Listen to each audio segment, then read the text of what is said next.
Hi madam. Hi madam, కల్కి కొట్టిన దెబ్బకి గ్లోబల్ లెవెల్లో ఇండస్ట్రీ అంటే పాన్ ఇండియా కూడా కాదు షేక్ చేస్తున్న ప్రభాస్ గారు ఎలా అనిపిస్తుంది మీకు? అంటే ఇది గ్లోబల్ లెవెల్ కూడా కాదు, ఇంకా దానికన్నా ఎక్కువ ఒక సుప్రీం కల్కి అంటే ప్రపంచవ్యాప్తంగా కూడా.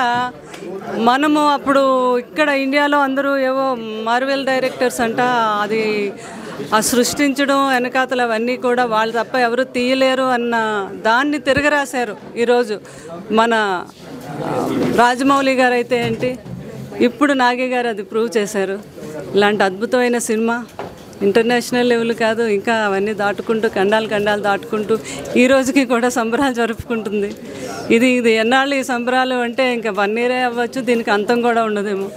అంత అద్భుతమైన సినిమాని అందించిన వైజయంతి మూవీస్ వారికి, మా నాగి గారికి, అలాగే ఇంత ఫ్యాన్స్ అందరికీ కూడా వాళ్ళు ఏదైతే ఎదురు చూసారో బాబు సినిమా ఎలా హిట్ అవ్వాలని అనుకున్నారో అంత మంచి హిట్ ఇచ్చేటువంటి మా బాబు ప్రభాస్ గారికి, వీళ్ళందరికీ కూడా నేను మనస్ఫూర్తిగా ఆశీర్వదిస్తున్నాను. అంటే ఫ్యాన్స్ సంబరాలు చూస్తూ ఉంటే ఎంత ఆనందంగా ఉందంటే చెప్పలేమన్నమాట.